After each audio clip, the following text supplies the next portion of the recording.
بسم الله الرحمن الرحيم. الحمد لله رب العالمين، وصلى الله وسلم وبارك على نبينا محمد وعلى آله وأصحابه والتابعين وسلم تسليما كثيرا إلى يوم الدين. اللهم يا معلم إبراهيم علمنا، ويا مفهم سليمان فهمنا. اللهم إنا نسألك علما نافعا وعملا صالحا متقبلا يا رب العالمين. إن حاجة الناس إلى الأنبياء عليهم الصلاة والسلام من أعظم الحاجات، فحاجتهم إلى أنوار النبوة أعظم من حاجتهم إلى الطعام والشراب. كيف لا وهم المبعوثون رحمة للعالمين، وكيف لا وهم الذين اصطفاهم الله جل وعلا ليكونوا رسله سبحانه وتعالى إلى الناس، ليهدوهم لينقذوهم من الضلالة إلى الهداية ومن العماية إلى النور. وإن من أعظم أولئك نبينا صلى الله عليه وسلم، الذي رضيه الله جل وعلا ليكون خاتم الأنبياء والرسل، وليكون مبعوثا رحمة للعالمين، وليكون داعية إلى الدين الذي رضيه الله جل وعلا للخلق جميعا، الذي هو الإسلام. وإن نبينا صلى الله عليه وسلم له علينا حقوق عظيمة، وإن النبي صلى الله عليه وسلم لمن أعظم الخلق حقوقا وواجبات علينا. ومن جملة تلك الحقوق اعتقاد أنه صلى الله عليه وسلم نبي مرسل من عند الله جل وعلا، أوجب الله جل وعلا على جميع الخلق اتباعه والامتثال لأمره. جاء عنه صلى الله عليه وسلم أنه قال: بعثت إلى الأحمر والأسود.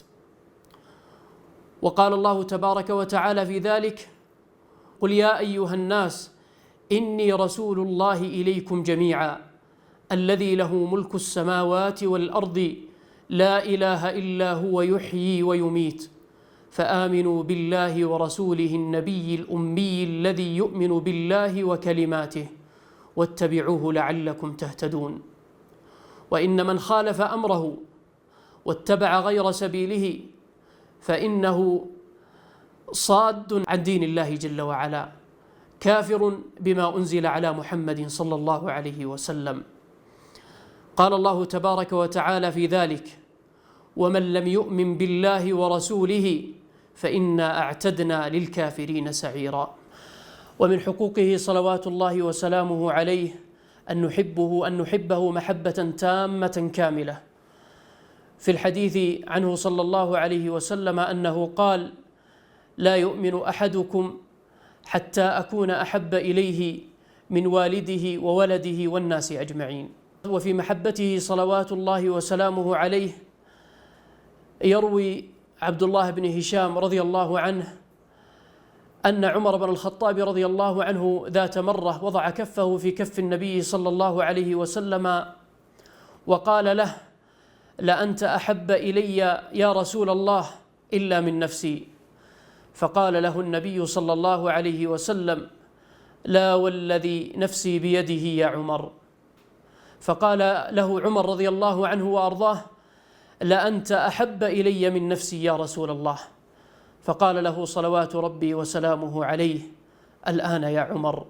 هكذا كان صحابته يحبونه صلى الله عليه وسلم، حتى من أنفسهم كانوا يقدمونه على الأهل والمال والولد. ومن جملة ما يذكر في السيرة أن مصعب بن عمير رضي الله عنه وأرضاه فتى مكة المدلل كانوا يذكرون أنه أعطر أهل مكة. لما أعلن إسلامه ومتابعته للنبي صلى الله عليه وسلم قالت له والدته: يا مصعب، والله لا آكل الطعام والشراب حتى ترجع عما أنت عليه. ثم فعلت ما هددت به مصعب رضي الله عنه وأرضاه. وما كان لمصعب رضي الله عنه وأرضاه أن يلتفت عما أقبل عليه. ولما عاد إلى أمه ووجدها قد فعلت ما هددت ووعدت به وتكاد من ذلك نفسها أن تخرج، قال لها رضي الله عنه وأرضاه: والله يا أمة، لو أن لك 100 نفس خرجت أمامي نفسا نفسا والله لا أرجع عما أنا عليه، رضوان الله عليه. وهكذا كان حبهم ومتابعتهم للنبي صلى الله عليه وسلم.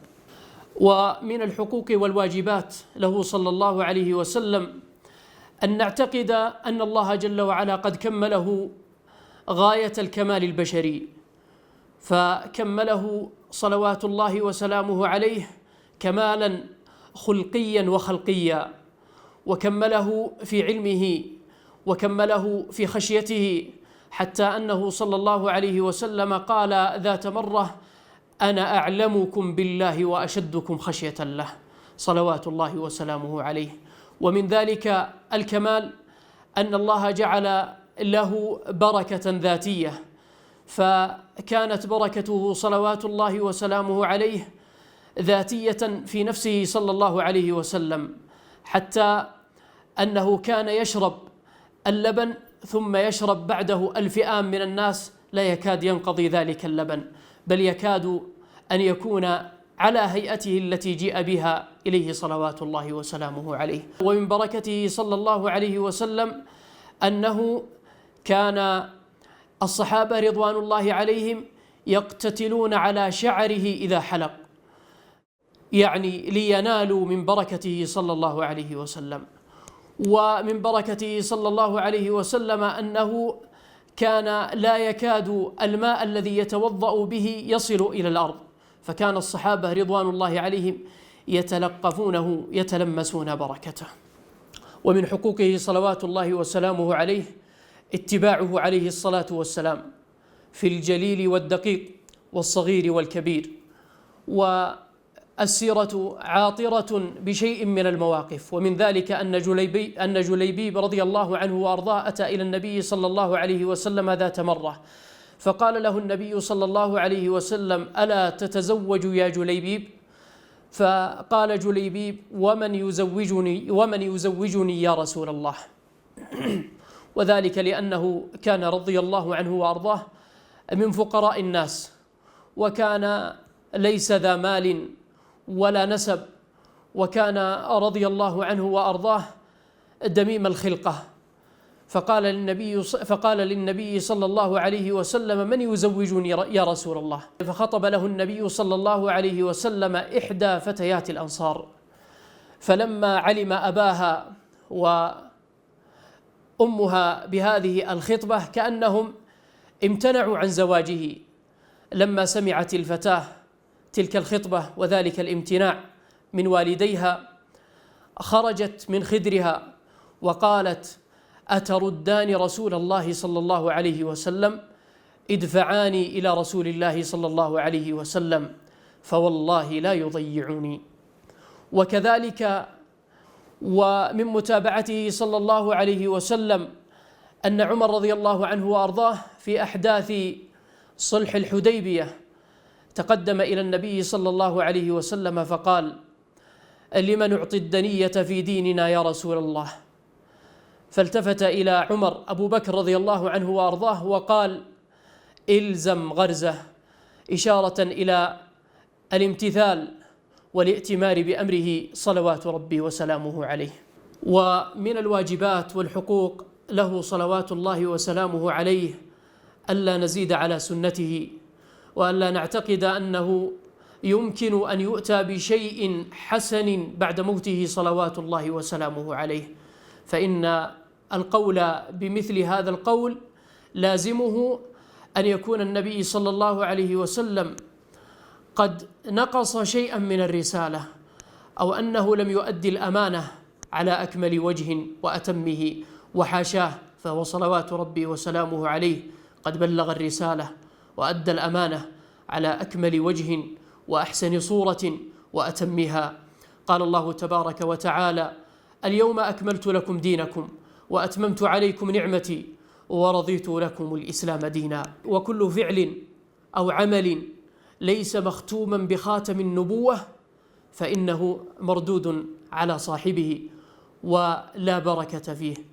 فينبغي علينا معاشر المسلمين أن نراعي حقوق النبي صلى الله عليه وسلم، وأن نتفقد أحوالنا معها، وأن نراجع أنفسنا، فإن متابعته صلى الله عليه وسلم ركن لازم وواجب من واجبات الإيمان، فهو ركنها الرابع. نسأل الله جل وعلا أن يوفقنا وإياكم لطاعته ورضاه، أن يأخذ بأيدينا وأيديكم في المضائق، ويكشف لنا ولكم وجوه الحقائق، ويبصرنا بالعواقب، وبالله التوفيق، وصلى الله وسلم وبارك على نبينا محمد. جمعية الدعوة والإرشاد وتوعية الجاليات بأبها، بالدعوة نحيا.